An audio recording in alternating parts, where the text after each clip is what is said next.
Hello everyone and welcome back to channel. तो कैसे आप सभी? आई होप कि आप सभी अच्छे होंगे, मस्त होंगे, मलंग होंगे। तो अभी का जो हमारा वीडियो होने वाला है वेरी वेरी इंपॉर्टेंट होगा, बिकॉज इस वीडियो में हम देखेंगे जो प्रीवियस ईयर है, पिछले साल 2022 का जो क्वेश्चन है एमसीक्यू एंड सब्जेक्टिव क्वेश्चन, उस सारे क्वेश्चन के इस वीडियो के अंदर देखेंगे और जो इसका आंसर होगा वो 101% राइट होगा। इससे पहले काफ़ी सारा वीडियो अपलोड है जिसका आंसर का कोई गारंटी नहीं है कि आंसर सही है या गलत है। वो आप वीडियो देखना चाहते हो, आप देख सकते हो किस तरीके से वो एक्सप्लेन किया। बट ये जो होगा ना 100%, इसमें से आपको एक भी अगर कुछ भी गलती बुझाता है तो आप डायरेक्ट कमेंट कर सकते हैं, डायरेक्ट आप मेरे से कांटेक्ट कर सकते हैं। जैसा कि आपको डिस्क्रिप्शन में मेरा टेलीग्राम ग्रुप का भी लिंक मिल जाता है, व्हाट्सअप नंबर ही मिल जाएगा, कॉलिंग नंबर ही मिल जाएगा, ये सारे से आप हमको कॉन्टैक्ट कर सकते हैं। तो अभी हम देखें क्या देखेंगे, अभी हम देखेंगे जो प्रीवियस ईयर का क्वेश्चन पेपर है उसका एमसीक्यू एंड सब्जेक्टिव दोनों क्वेश्चन देखेंगे। किसका देखेंगे? तो हम बिजनेस स्टडी का देखेंगे। तो चलिए गाइस हम देखना start. Subscribe now and press the bell icon. Never miss an update. तो चलिए हम देखना स्टार्ट करते हैं। आपको इससे पहले बता चुके कितना मोस्ट इंपॉर्टेंट होगा, तो बिना स्किप किए लास्ट तक बने रहिएगा। तो चलिए हम देखना स्टार्ट करते हैं। सबसे पहले जो अब देख रहे हैं क्वेश्चन आपको बिल्कुल इस तरह से मिलेगा। आपके क्वेश्चन के लेफ्ट साइड में सब्जेक्ट कोड लिखा रहेगा। ये जो आपका क्वेश्चन है ये सब्जेक्ट कोड आपके एडमिट कार्ड पे ही लिखा रहेगा। और जैसा कि आप देख रहे हैं एनुअल है, प्रीवियस ईयर का 2022 का है। और ये आपका जो है ना प्रश्न कोड यानी क्वेश्चन बुक जो कोड है सेट है उसका क्या है, आई है। इसी तरीके आप लोग को भी मिलेगा, ठीक है। बाकी सभी और इसको थोड़ा बहुत पढ़ लेते हैं अभी, क्योंकि एग्ज़ाम में हमारे पास टाइम नहीं रहता और ये सब पढ़ने में हमको मेरा टाइम वेस्ट होता है। तो पहला जो मेरा है ना परीक्षा में OMR सीट, जिसका फुल फॉर्म होता है ऑप्टिकल मार्क रीडिंग या उत्तर पत्रक पर अपना प्रश्न पुस्तिका क्रमांक 10 अंक का अवश्य लिखें। देखिए जो आपको OMR सीट मिलेगा ना उस अपने OMR सीट पे यहाँ पे जो देखिए, जैसा कि आप यहाँ पे देखिएगा ना ये 10 नंबर का लिखा हुआ प्रश्न पुस्तिका क्रमांक लिखा हुआ ना क्वेश्चन बुक डेट नंबर, तो आपको अपने OMR सीट पे आपका जो OMR सीट रहेगा उसमें ये भरना मत भूलिएगा, उसको फिल करना मत भूलिएगा, ठीक है। परीक्षार्थी यथासंभव अपने शब्दों में ही उत्तर दे। तो इसका मतलब ये नहीं कि हम जो लैंग्वेज मैथिली हो, भोजपुरी हो, जो लैंग्वेज यूज करते हैं उसमें हम उत्तर देना शुरू करते। यथासंभव मतलब कि आप अपने कोशिश हिंदी मन ऐसा कि हिंदी अपने शब्दों में बना के हिंदी में ही इसका उत्तर देना है। जिस दाहिने ओर क्या दिए पूर्णांक का अंकित रहेगा, यानी कि जो लेफ्ट साइड राइट साइड जो आपका होगा ना बाबू, तो राइट साइड में आपका कितना नंबर का क्वेश्चन है वो सारा आपको राइट साइड लिखा हुआ मिल जाएगा। तो चलिए देखिए हम राइट साइड लिखा हुआ मिल जाएगा, उसका देख लेते हैं कि 4 में मेरा क्या है कि प्रश्न को ध्यानपूर्वक पढ़ने के लिए 15 परीक्षार्थी को 15 मिनट अतिरिक्त समय दिया जाएगा, ठीक है ना। अगर ये सब पढ़ लेते तो आपको टाइम भी बचेगा, आपको ये सब पढ़ने का जरूरत नहीं पड़ेगा, इसलिए आप लोग को मैं ये पहले बता दे रहा हूँ, ठीक है ना। तो इसकी क्या कह रहा है कि 15 मिनट अतिरिक्त समय मिलेगा। हाँ वाकई में आपको 15 मिनट दिया जाएगा सिर्फ क्वेश्चन पढ़ने के लिए, और उसके बाद आपको OMR सीट और कॉपी मिलेगा। तो चलिए हम देखना स्टार्ट करते हैं। और भी कुछ है, हाँ यहाँ लिखा हुआ है कि यह प्रश्न पुस्तिका 2 खंडों में है। वाकई में है, जब आपको क्वेश्चन मिलेगा ना तो वो 2 खंड में रहेगा। पार्ट ए में रहेगा MCQ एंड पार्ट बी में रहेगा सब्जेक्टिव क्वेश्चन, जैसा कि इसमें लिखा हुआ खंड अ एवं खंड ब लिखा हो, ठीक है। और बस इतना ही है। यहाँ देख लीजिए किसी प्रकार के इलेक्ट्रॉनिक उपकरण का प्रयोग पूर्णतः वर्जित है। वाकई बाबू ऐसा कुछ आप लोग मत कीजिएगा, ठीक है। चलिए हम क्वेश्चन देखना स्टार्ट करते हैं जो वेरी इंपॉर्टेंट होगा, तो जिसका इंतज़ार था अब वो ख़त्म ही होने वाला है। तो चलिए हम देखना स्टार्ट करते हैं कि उद्यमिता नेतृत्व प्रदान नहीं करती। इसका आंसर बताइए। तो इसका आंसर क्या होगा कि उद्यमिता नेतृत्व प्रदान नहीं करती है। तो एक साझेदारी फॉर्म जो होता है ना बाबू उसमें उद्यमिता नेतृत्व प्रदान नहीं करती है, ठीक है। अब क्वेश्चन नंबर 2 है कि डैश के द्वारा उद्यमिता अस्वस्थ होती है, सहायक के द्वारा तो बृहदाकार फॉर्म द्वारा। इसका राइट आंसर क्या होगा जल्दी बताइए। तो इसका राइट आंसर होगा B is the right answer, ठीक है। इसमें से आपका रहेगा ही बाबू क्वेश्चन एकदम कम से कम तो 20 नंबर पक्का समझिए किससे रहेगा। उद्यमिता लक्षण है डैश से संबंधित, उद्यमिता लक्षण डैश से संबंधित है। लाभ सृजन जोखिम वहन, तो उद्यमिता लक्षण जो है बाबू सी इज द राइट आंसर, जोखिम वहन व्यवहार है, ठीक। नेक्स्ट क्वेश्चन देखते हैं कि नेक्स्ट क्वेश्चन क्या है, इसका आंसर भी आप लोग बताइएगा कि निम्न में से कौन उद्यमिता की विशेषता नहीं है। जोखिम लेना सृजनात्मक कार्य इसका विशेषता नहीं है। 4 का राइट आंसर क्या होगा बाबू? 4 का right answer C is the right answer होगा। 4 का प्रबंधकीय प्रशिक्षण संबंधित बाबू नहीं, 4 का राइट आंसर होगा आपको डी होगा प्रबंधकीय प्रशिक्षण। एक उद्यमी कहा जा सकता है, देखिए, एक उद्यमी को कहा जा सकता है आर्थिक विकास का प्रवर्तक, आर्थिक विकास का प्रेरक भी कहा जा सकता है। तो इसका 5 जो है ना सही टिकट किया और 5 का आंसर बिल्कुल ये सही लगा के आया है। उद्यमी के कार्य है। अब ये जो पूछ रहा है कि उद्यमी का क्या कार्य है, तो उद्यमी का 3 जो देख रहे हैं ना बाबू, उद्यमी का ये तीनों कार्य है, तीनों वेरी इंपॉर्टेंट है। आप तीनों को सब्जेक्टिव भी याद रखिएगा तो ज़्यादा अच्छा रहेगा, क्योंकि आपसे पूछ देगा कि उद्यमी के कार्य बताइए। चलिए नेक्स्ट है मेरा क्वेश्चन नंबर 7 है, एक प्रबंध उद्देश्य को कैसे प्राप्त कर सकता है। तो एक प्रबंध जो है उद्देश्य को किस तरीके से प्राप्त कर सकता है, तो सिंपली सी बात है बाबू, प्रबंध है ना एक उद्देश्य से कुशलता एवं प्रभावपूर्ण, आपको हम पहले पढ़ा चुके हैं कुशलता एवं प्रभावपूर्ण के बारे में। इस तरीके से वो प्राप्त कर सकता है अपना उद्देश्य को, अपना टारगेट को, अपना लक्ष्य को, ठीक है ना। निम्नलिखित में घटक आउटपुट घटक है। तो यहाँ जो पूछ रहा है बाबू आउटपुट घटक पूछ रहा है, तो प्रॉफिट जो है ना, लाभ जो होगा ना, लाभ इज द राइट आंसर होगा, ना कि डी होगा, डी इज द रॉन्ग। चलिए, व्यक्तिगत कुशलता किसकी विशेषता है, तो व्यक्तिगत कुशलता है ना बाबू ये पेशा का ही, प्रोफेशन की ही विशेषता है। चलिए, भौतिक व रसायन शास्त्र के सिद्धांत अस्थायी है, प्रबंध के बारे में आपका क्या विचार है, आप बताइए किसका क्या ये सही हो रहा है या रॉन्ग बता रहे हैं।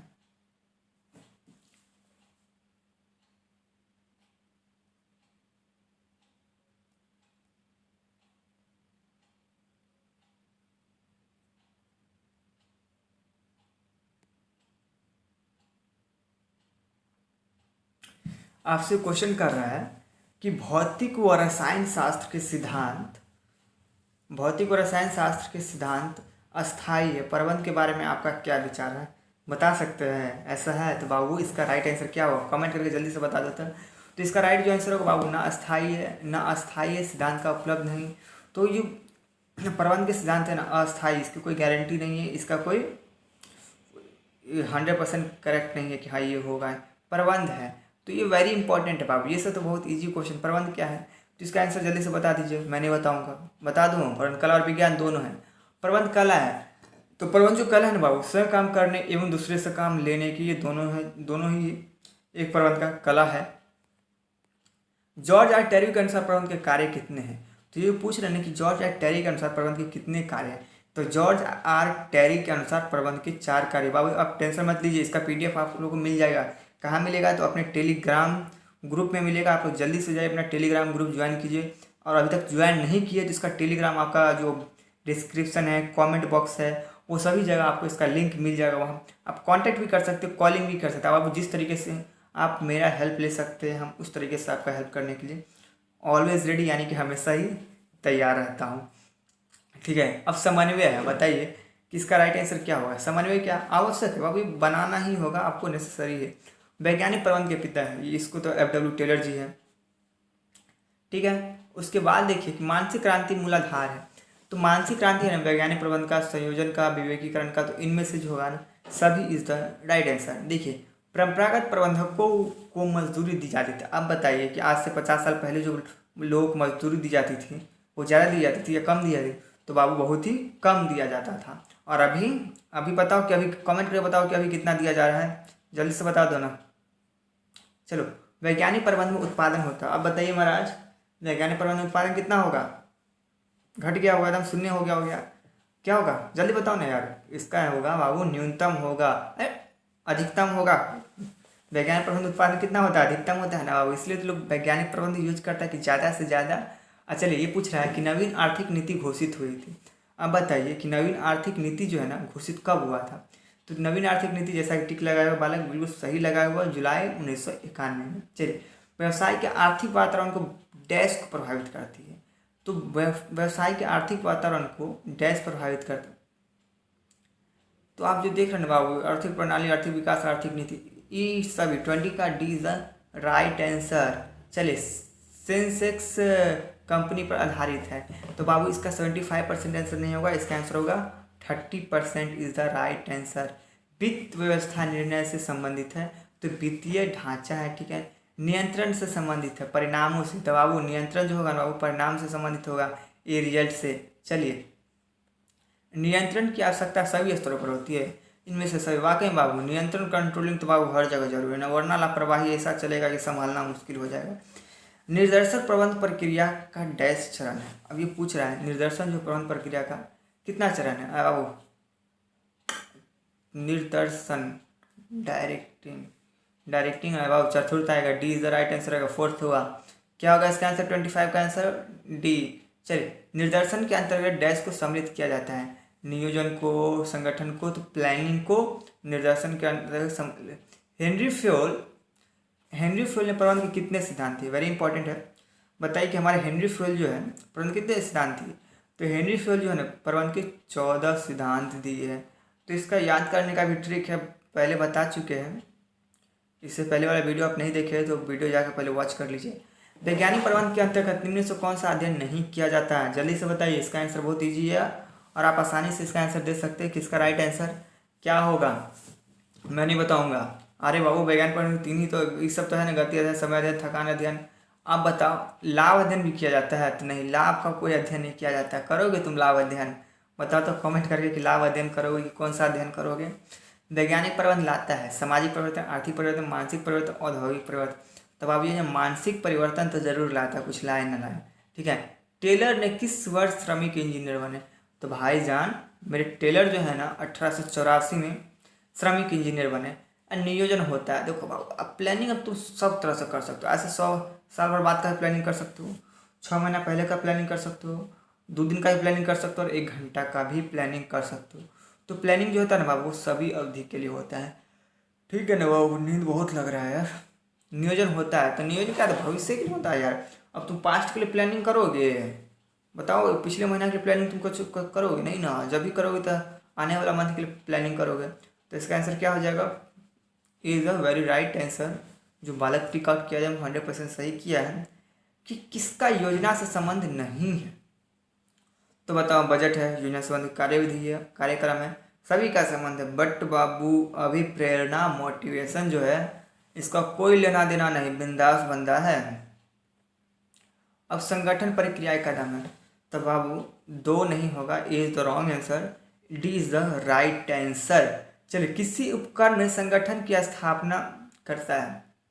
किसी उपक्रम में संगठन की स्थापना करता है उच्चतम प्रबंध के द्वारा। Very nice. छुटका करेगा रे, तुम साइड ही रहोगी, बीच में मत आओ। अब यहाँ पर है कि गलत संगठन गलत गलत गलत करता है, पूरा पढ़ के आप खुद बताओ और इसका आंसर जल्दी से कमेंट करके बताओ। मैं बता दूँ, ड्रग्स है। ड्रग नहीं पिए हुए, ड्रकर इनका नाम है। अब पूछ रहा है कि भार अर्पण किया जाता है। तो बाबू जब भी भार अर्पण किया जाता है सिर्फ अधिकार का भार अर्पण किया जाएगा, जवाबदेही का नहीं। ठीक है। स्थापन क्रिया है तो सेवेरी क्रिया, वाकई में ये सही है, रॉन्ग नहीं है। स्टाफिंग कार्य का मध्य श्रेणी के प्रबंध करते हैं, ना कि उच्च श्रेणी के। कौन करता है ये? B is the right answer. 40 staffing का कार्य है, ये सभी है। भर्ती करना, कार्य की नियुक्ति करना, ये प्रशिक्षण करना, ये सभी आंसर राइट होगा। वित्त का सबसे सस्ता स्रोत है बाबू समतांश पूंजी, राइट आंसर है। निम्न में से कौन सा टिक्का उत्पादन का उदाहरण है? अरे बाबू फर्नीचर, बताने की जरूरत है नहीं ना। निम्न से किसके अंतर्गत उपभोक्ता की संतुष्टि को महत्व दिया जाता है? तो विपणन के अंतर्गत दिया जाएगा बाबू। ठीक है। मार्केटिंग के अंतर्गत। निम्न से कौन विक्रय संवर्धन की कौन सी नहीं है? कटौती, उत्पादन, इनमें से सभी होगा। यस। निम्न से कौन सा निम्न में से विपणन का कार्य कौन सा है? संवर्धन बाबू, is the right answer. Promotion. Shaving cream जो हम लोग सेविंग करते नहीं, आप लोग जो सेविंग करते हैं, कौन कौन लोग सेविंग करते हैं बता सकते हैं कमेंट करके। तो आप लोग जो सेविंग करते हैं ना उसमें कौन सा रहता है बाबू? तो इसका जो प्राथमिक पैकेजिंग रहता है, नहीं, सी इज द राइट आंसर बाबू, परिवहन पैकेजिंग। ठीक है। अरे बाबू बहुत ज़्यादा है क्वेश्चन यार, 100 तक देखोगे बहुत वीडियो लॉन्ग हो जाएगा, आप गुस्साने लगोगे। इसलिए मैं आप लोगों को इसका PDF दे दूंगा, उसमें आंसर शीट भी रहेगा, आप वहाँ से आंसर भी देख सकते हैं। तो आप डायरेक्ट PDF डाउनलोड कर लीजिए, आप आराम से एक एक करके टिक आउट कीजिए, लेकिन कीजिए, छोड़िए मत, क्योंकि 20 नंबर रहेगा इससे। उपयोक्ता के समूह का अभिप्राय है, तो क्या है? क्रेता से। अब ग्राहक बाजार का डैश होता है। अब ग्राहक बाजार का क्या होता है? हमदर्द होता है। ओ माँ को टू डू लव। ग्राहक बाजार का डैश होता है, राजा होता है, नौकर होता है, हमदर्द होता है या क्या होता है। तो बाबू हमेशा देखिएगा लिखा हुआ है कहीं, ग्राहक जो होता है ना राजा होता है, कस्टमर इज किंग, ना कि नल्ला निखल्ला। ठीक है, विज्ञापन डैश के लिए होना है। तो वेरी वाई विज्ञापन करना है तो आपको प्रयास भी करना होगा और खर्च भी करना होगा, तभी आपका अच्छा विज्ञापन होगा। चलिए हो गया, अब मैं पूरा नहीं करूँगा, आपको पूरा देख रहे हैं। इसका आपको पीडीएफ मिल जाएगा, पीडीएफ में आपको आंसर शीट भी है, लास्ट में आंसर शीट भी है, तो वहाँ से आप जाके आंसर शीट डाउनलोड कर सकते हैं और अच्छा से आराम से पीडीएफ फाइल खोलिए। जल्दी से टेलीग्राम नहीं डाउनलोड किए तो डाउनलोड कर लीजिए और जल्दी से अपना इस चैनल को, जो अपना यूट्यूब चैनल है उससे वही नेम टेलीग्राम ग्रुप चैनल भी है, वहाँ अपलोड है, आराम से आपको मिल जाएगा। नहीं मिलेगा ना तो कॉल कर लीजिएगा, कमेंट कर लीजिएगा, मैसेज कर लीजिएगा, व्हाट्सअप कर लीजिएगा। Thanks for watching.